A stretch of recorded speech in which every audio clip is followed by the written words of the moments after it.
Right, so Sophie, come and join us. You know, I think Math might come back, but come and pop up to the stage. Hello, Sophie.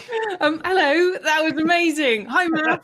Awesome to meet you. Gosh, I so love Camarados, and I really want to get some sort of gentle sleep advice, kind of waving around Camarados, public living rooms would be so awesome.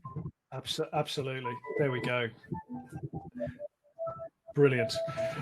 So yeah, Math and I have been doing this oddly satisfying show, and I can tell you that there's a friend of mine. He's a YouTube sensation, and he's a very bright guy. And what he does, he solves Sudoku puzzles live on YouTube, and he's got this 250k following of people that love this. But what he's finding is people are saying this is really helpful for my sleep and my anxiety, and watching him unravel this really complicated puzzle.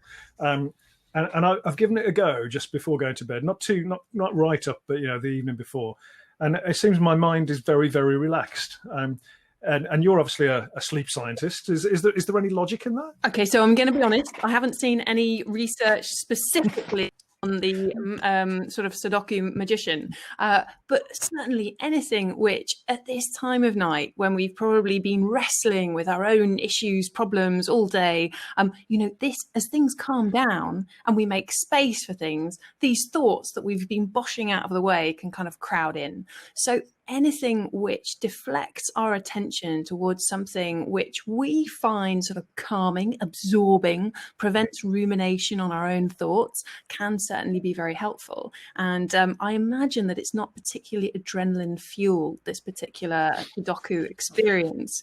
So anything that avoids the stress response. Yeah. I'm sure you've talked a lot about stress today. Everybody knows that the stress response kind of is what we do to initiate our survival instincts. And so adrenaline, cortisol, all these things kind of get pumped around the body, charging us up for action. And what happens if we have a stress response in the last 2 hours before bed is that it pushes back melatonin, this hormone which is usually naturally produced in the 2 hours before we go to sleep. And cortisol is the direct enemy of melatonin. And without melatonin, we can still get sleepy. We might still fall asleep, but our sleep is lighter and less restorative. And I think that's one of the reasons that throughout the pandemic, so many people have been saying, well, I am sleeping, but I feel, de-energized all day. And it's because even though they're asleep, they're not getting the same physically restorative power and emotionally restorative power of sleep at night. Yeah, fantastic. So yeah, you're right. It does just sort of calm the mind down. So I'm just going to say how long Math just stays there awkwardly without me telling him to turn his camera off and to see what I'm joking. So Math just brings out the kind of playful child in me, Sophie. He really does. But for everybody watching now, thank you so much for joining us, and it's a real highlight to have a chat with you. Can you tell everybody kind of what you do and who you are, please? Well, I suppose I arrogantly started this website called The Sleep Scientist. The idea is not that I am the ultimate sleep scientist, but simply to give people the science that they need to try and understand their own sleep, because we're all different. And I just feel that we're not educated about sleep in school, and I'm sure that will be remedied at some point. But I went to medical school and I learned about sleep in one sort of 1 hour lecture, which I probably slept through because medical students are renowned for neglecting their sleep.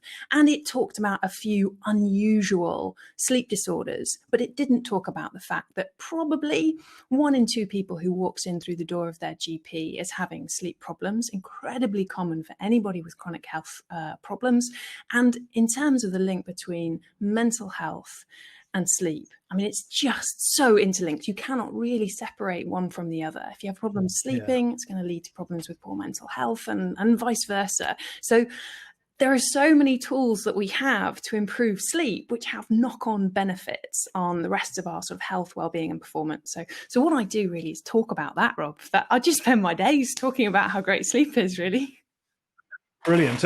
But it's amazing, isn't it, that it is one of those areas that the people can make such gains in the quality of their life, and yet it's the first thing we compromise when we get busy or we get stressed or we've got a lot going on. And that's when we should be really prioritizing it, isn't it? I know. And the thing is, we all know this. And, the reason that I do this is because I'm guilty as well.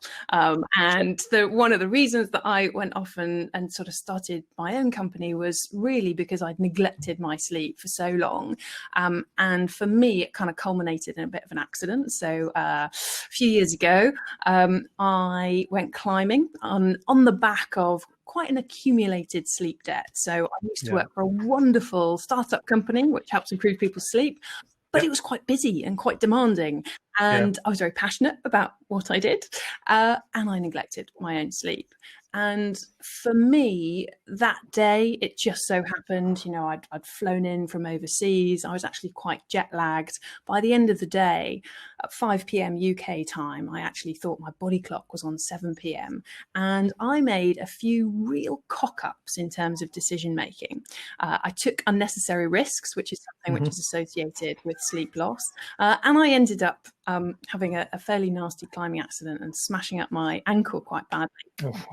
So as I was being airlifted off the cliff, I thought, you know what, this has got to change. And that was real kind of impetus. I think a lot of people have these moments in their life. They're like, right, really got to tackle this.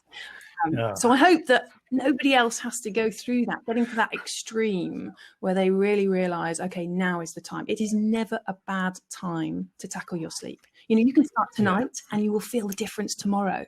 How many things in our life can we say that about? You want to lose weight. Well, yeah, it's going to take time. If you get a good night's sleep tonight, you're going to feel better tomorrow. Brilliant. And it's interesting, and we'll come on to how people can start tonight, because I think that's a good place to start, right? But it's interesting you mentioned that sense of purpose you had in the startup, and you were so driven that you would compromise sleep. And that's often the way, isn't it, with our pillars of well-being, is that they're hard to keep in balance, and we have to work hard to keep them in balance, don't we? Absolutely. And unfortunately, sleep is this thing which kind of gets stuck in this kind of vicious cycle, because when we don't sleep so well, we actually lose self-control and we increase our anxiety. So when it comes to work, we actually become more anxious that we're not doing a great job. So what happens? We work longer hours. The more sleep deprived we become, the less able we are to focus, and we feel guilty because we haven't got enough done. So we work harder and we sleep less. And you really can just get stuck in this cycle. You start to sacrifice going to the gym, because you're like, well, if I've got work to do, and that makes your sleep even worse. And so sometimes it's just a matter of drawing a line in the sand and going, right, okay, there's so many knock-on effects. This domino of poor sleep can impact on everything. So the great thing is, if you do stop that domino and improve your sleep, then all these other benefits kind of crowd around it. Yeah, fantastic. And I could just hear sort of my children seem to be playing the White Stripes in the background. So we're having a musical interlude now. Maf has departed with my children, so we'll roll with that. So before we get into kind of the how of improving our sleep, how has people's sleep been affected by the lockdown? You alluded to it a little bit, but what research have we seen? Yeah, so certainly anecdotally, almost immediately, and in personally my own case, certainly I started waking up during the night more and definitely noticed that. And I actually had to sort of talk to myself and go, okay, do you know what? This is perfectly normal. I've got a bit of an uncertainty, uncontrollability. Our brains love predictability and routine, and all of a sudden, all of that's gone out of the window. So a lot of people experiencing multiple awakenings during the night, perhaps difficulty falling asleep, but perhaps most often waking up in the early hours of the morning. Waking up feeling unrefreshed. And also more recently, lots of people are talking about vivid dreams as well. So there was a study from King's College that was published a couple of weeks ago that actually found 38% of us had remarked on more vivid dreams during lockdown. The pandemic. Pandemic. Interesting, isn't it? And kind of Sarah's commented on the chat there. She's waking up around 2-3 a.m. and so I think the first message is that that's kind of normal, and to allow yourself to say, okay, it's not great, but let's not panic about this.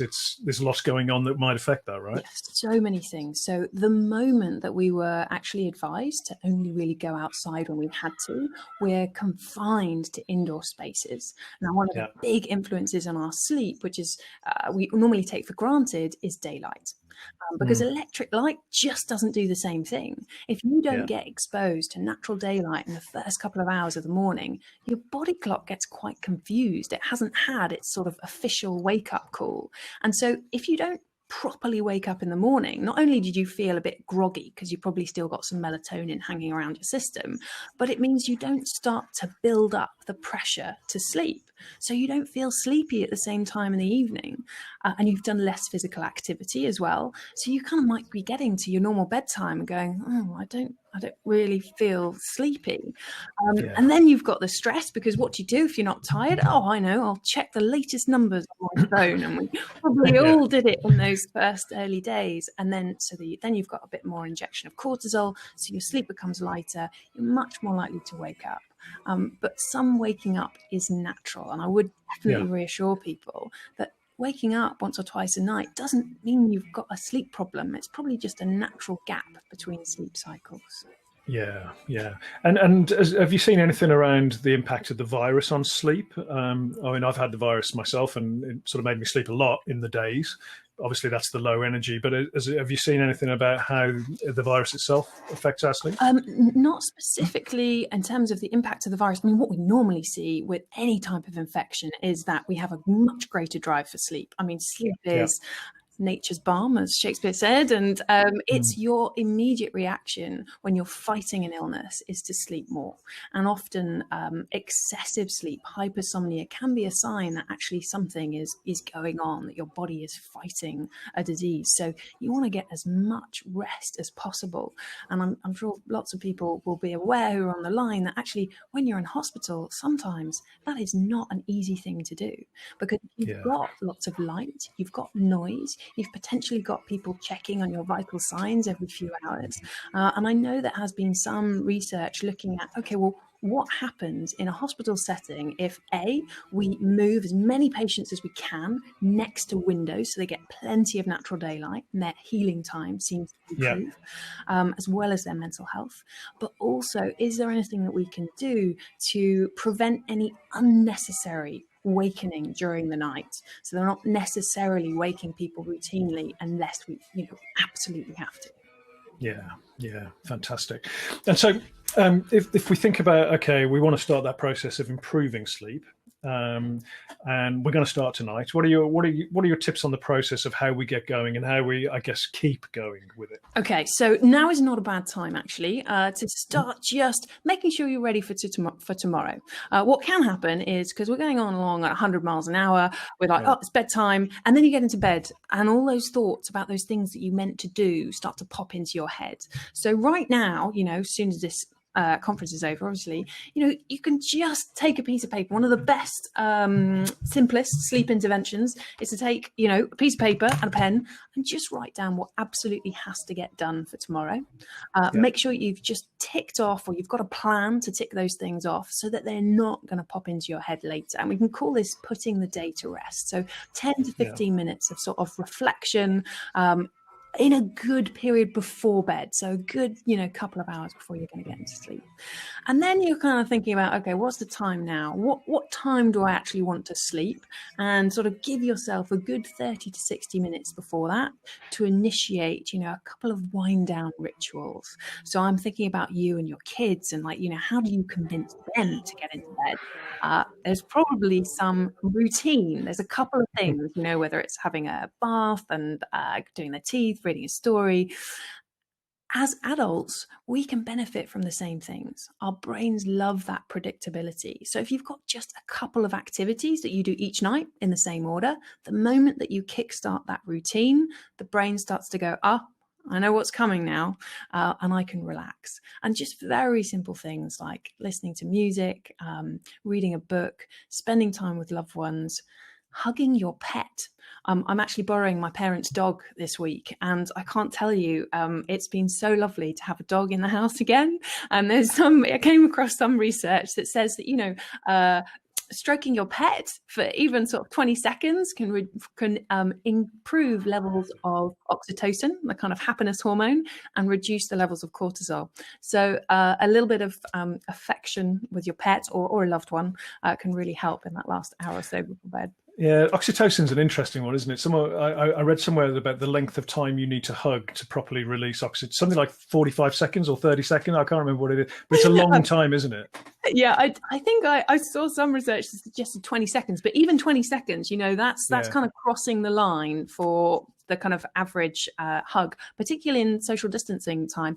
And actually, that's a really interesting observation. Since this social or physical distancing has been introduced, we've had a lot less of that opportunity to, embrace others. And there's fascinating research around touch that sort of says, the receptors on our back that actually initiate oxytocin production, we can't easily reach them. It relies on another human being to sort of hug us to actually initiate this sort of oxytocin response. So we are designed for comforting hugs.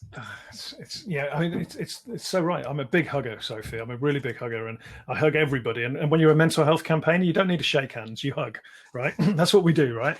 And all of a sudden, we got a limited number of people to hug, and my boy's a hugger, my 6-year-old boy Noah, and he is sick and tired of his dad saying, "I need a hug right now." He's had enough of me. He doesn't know what's going on. But it's good for him as well. Yeah, of course it is. But we sort of miss that, don't we? So looking at our kind of our colleagues in the NHS who are and have been working really hard under intense amount of stress and pressure, shift work, really pushing themselves. I guess 2 questions really. What can they expect in terms of the impact of that on sleep, and then what can we do to mitigate that now we're starting to come out of the real peak period? Okay, so first of all, I appreciate that huge number of people within the NHS who have real problems with sleep. I've been contacted by many of them, and I've got a few places that I can signpost. Don't let me forget that at the end. But certainly any kind of increase in stress is going to lead to this sleep disruption. And, you're doing incredibly intensive things during the day. You cannot expect to just walk in through the door and be able to go to sleep. You've been on your feet all day, so you're physically exhausted, but emotionally and cognitively, you're actually still at this kind of high level of arousal. So one thing is to just cut yourself a bit of slack. Yes, of course, you need as much sleep as possible, but you've still got to give yourself that wind down time. And I think, we all know that when you're not sleeping so well, you are unable to function cognitively as well as you would if you'd had enough sleep. You're also much less able to empathize, and your ability to do what you do best is impaired. So the ways to protect sleep often involve a bit of outsourcing. I mean, if you possibly can, kind of rope in, spouses, other members of the family, or even the initiative to kind of adopt a health worker. I don't know how well that actually went, but people in your community who really want to help, whether it's getting some shopping in, just making sure that you've got food in the house. A lot of it is about preparation and the time that you do have off to make sure you have got, plenty of healthy food. Because when you come in through the door, you're just dead on your feet. And it is a case of, okay, what can you do that you are going to enjoy that's going to take your mind off what you've been coping with during the day? Some research found that just 6 minutes of reading a book is enough to actually physically relax the muscles, distract the mind. So it doesn't need to be a long time, but it's important that you're able to refocus your attention on something that changes the sort of emotional makeup of your experience. Yeah. And I think I'm hearing this theme in different ways today, that we often think there's a big mountain to climb, but actually, if we gave 6 minutes to reading that book at the right time, that will have a big benefit, won't it?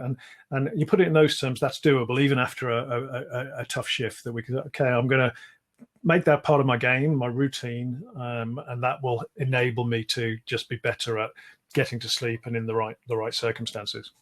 Yeah, and the criminal thing when you haven't slept well and you're in this kind of super stressed, hyper-vigilant state is that you know you need to sleep. So if you do walk in through the door and you're like, "All right, I need to sleep now," if obviously the harder you try and sleep, the more elusive it becomes. Yeah. So there's a lovely technique which I often use actually if I've got jet lag or something, and my body kind of doesn't seem like it's ready to sleep, and I know I need to sleep, but I know that that's counterproductive.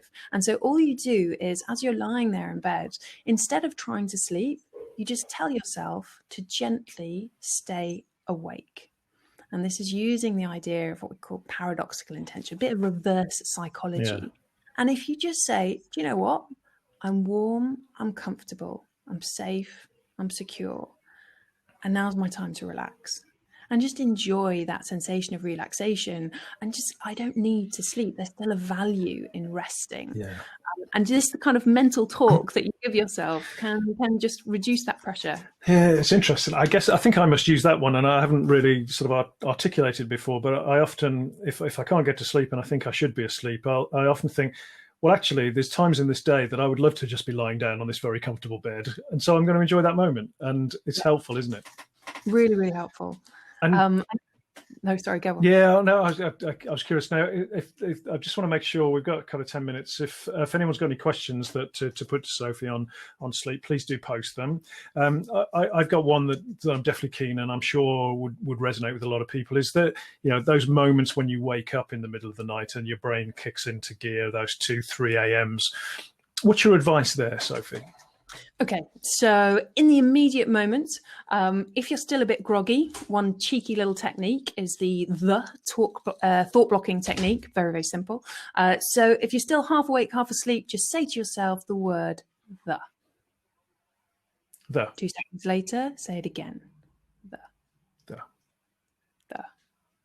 I mean, it doesn't make for very interesting viewing. Obviously, the being supposedly the most boring word in the English language. If you can just seed that into your mind while you're still a little bit groggy, it can be enough to mask those other thoughts. Now, if you wake up and you're kind of charged with all these thoughts and ideas and worries and concerns, it's often not actually worries. Often it's just these kind of inane things that pop into your mind. Yeah. But once your mind is active, one of the best things that you can do is to occupy it with something more pleasant. So there's this idea of positive imagery, kind of mental rehearsal. So particularly in this time when we're quite confined in terms of where we can travel, you can go anywhere in your mind. You know, you can go to that favorite beach. I find it's very helpful to actually imagine yourself doing something. So I take myself windsurfing in my head, and the secret to imagery is getting as detailed as you possibly can, getting really immersed in this wonderful scene, which might be imaginary or something from your actual experience, and really trying to see what you can see, smell what you can smell, hear what you can hear around you. You know, it's about immersion and becoming the kind of film star of your experience. And the deeper you go and the more often you revisit this place, the brain learns to associate this with basically your happy place. And again, even if you don't sleep, at least you've had this quite kind of pleasurable experience in bed, rather than the fighting to sleep and just looking at your partner going, oh, how can you sleep and I can't? Yeah, absolutely. And I think you told me once before, a few years ago now, but sometimes it's good to take yourself away from the bedroom and maybe read a book somewhere else and then allow tiredness to come back in. Is that 100%? So basically, give yourself a few minutes. Don't just jump out of bed as soon as you wake up, because we know that waking up's natural, nothing to worry about. Try and roll over, maybe try a breathing technique or the imagery. And if that's not working for you after 15 or 20 minutes, that's okay. Your brain, your body is not ready to sleep. So just get yourself up, go somewhere else in the house if you're lucky enough to have another room to go to, but switch the light on, read a book, listen to a podcast, watch back some of the episodes of this conference, who knows, but something that takes your mind off of sleep. And then only when you feel tired again, try and sleep. And even if you don't go back to sleep that night, don't worry. What will actually happen is that you'll build up more sleep pressure for the following night, and you will get a better night's sleep the following night. But that's probably better than in the experience of training your brain to feel anxious in bed, which is what you want to avoid. Yeah, absolutely. Really, really fascinating stuff. And I think that, you mentioned it earlier around, and we've got a question coming through from Fiona, which I'll ask you in a second, the sort of interaction between exercise and sleep. So anecdotally for me, I haven't been cycling as much as I would normally do because of the coronavirus and just not being able to. And I find my sleep is not as good because I haven't been doing that level of exercise. What are the mechanics between exercise and sleep, Sophie? So we know that if you're physically fitter, everything's functioning better, your sleep is better. But there is this very kind of direct link between sleep pressure and sleep. So if there are two main systems that control when we sleep, one of them is your body clock, which thrives on routine, and the other one is sleep pressure, which builds up the longer that you've been awake. And it's because of a waste product called adenosine in the brain. And the longer you've stayed awake, or the more active you've been, the more adenosine you have and the greater the pressure to sleep. Gotcha. So being more physically active does genuinely give you this direct kind of drive for sleep. So marathon runners tend to get kind of more deep sleep than the rest of us. The brain kind of responds with better sleep. Yeah, no, it makes sense. I definitely feel that. Thank you. And a question for Fiona, thoughts about phones and iPads and technology in the room and grounding type mats to sleep, which absorb what's coming through the airways. So I guess two different questions there: the tech in the room and grounding mats. What do you use there? You know what I'm going to say about tech in the room. I mean, sometimes there are benefits, right? So loads of people use apps like Calm and Headspace. And actually, I am a fan. If you're using audio to distract yourself, perhaps to learn meditation, I don't have a problem with it. But unfortunately, this tool is what your brain probably associates with work if you use this for work and play. And so there is always a risk if you're bringing that into your bedroom that you're actually bringing those associations. So in an ideal world, I would say charge technology outside of the bedroom, keep it away from that precious half hour before you go to sleep. And if possible, keep it away from the early morning as well, because you've already, when you wake up, you get this massive injection of cortisol, which gets you out of the bed. And if you enhance that with, a terrible email or something, a reminder of something you haven't done, it just sets off your morning in kind of a negative way. So give yourself time to ease into the day. In terms of the grounding mats and stuff, this is something that's quite new to me. And I did actually look up a little bit of research on it recently. And there's relatively little. It sounds kind of interesting. I would say the jury is out with any... Well, I don't want to call it a fad because actually it could be something that sticks around, but any expensive things that people try and sell you to improve your sleep, I would just maintain a healthy skepticism. Only spend money when there's a money back guarantee, because a lot of them feed off the idea of the kind of placebo effect where you buy something and it promises you better sleep. And by reducing your anxiety about sleep, actually your sleep improves, but only for a short time. Keep a healthy skepticism. And what about weighted blankets? I see those used quite a lot. Is there much science behind those? There definitely is. Mostly small scale trials, it must be said. I've certainly seen them be helpful in patients with ADHD and sort of anxiety disorders. They tend to only have studies of kind of 25 to 30 people, so quite small. Anecdotally, I've had people rave about them. I think the only downside of a weighted blanket, particularly in the summer, has got to be heat. I mean, in order to have a good deep sleep, you want to cool the body temperature. So, most people find themselves throwing off blankets at this time of year. So I'm not sure whether it's necessarily a summer solution, but again, most, good reputable companies will give you a kind of money back guarantee. And if it doesn't work for you, then you can try something else. Yeah, makes sense. And so, question from Maff. And Maff, I'd like to invite you back up to the stage to ask a question, because I think we can play a lullaby whilst Sophie answers that one as we finish off. And I felt a bit guilty through this interview, Sophie, for my joke at Maff's expense about him going. And so here he is. So I kind of want to apologise to you in front of everyone. I was only kidding, my friend. I also forgot to take a picture of you for LinkedIn, so I need you back anyway. So I'm going to get one of all three of us now. Amazing. Yeah, brilliant. If you could just be asleep, Matt, that would really help. I'm very sorry.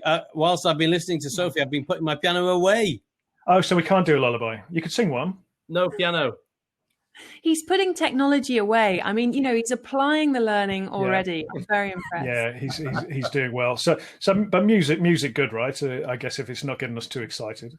Absolutely. And it is a very personal thing. I mean, I went very recently to my first sound spa, and I know you had someone with gongs earlier on in the day. And I think, some people really respond to that. And I really encourage people to try these things out. I mean, if they have some terrible memory from childhood with gongs, which scared them in nightmares, it might not be for them. But actually, a lot of people can really, really benefit. So, yeah, test and see what works. Yeah, brilliant. Sophie, I say this every time I see you. I could listen to you talk all day. You have so much knowledge, but you deliver it in such a beautiful way to listen to. You're so kind, and thank you for donating your time to this wonderful cause of supporting our NHS people. And likewise for you, Maff. It was you came in at a timely point, and it's been a great day. And Chris, if you could just pop up to the stage as well, and we can just say our thanks to everyone.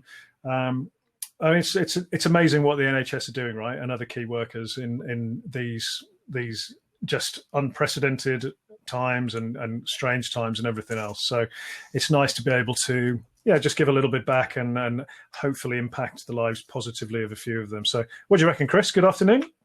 Fantastic. Yeah, I'm going to pat my dog and sing a lullaby now and go to sleep. But a big thank you to you, Rob. You're the front-facing person of this. I just sit in the background and listen to the great content. So huge well done to you, mate, because you've held it together beautifully. It's cool. It's a real pleasure, and it's with amazing people, both in the audience and people like Maff and Sophie. So thank you for all of the speakers, everyone that's participated. We'll work on getting this in a format that you can share within your organisations, because there's been some great content. In the meantime, stay well, stay connected, and stay healthy. Sleep well. Sleep well. Sleep well. Thanks. Thanks, everyone. Thank you. Yeah, thank you. Bye-bye.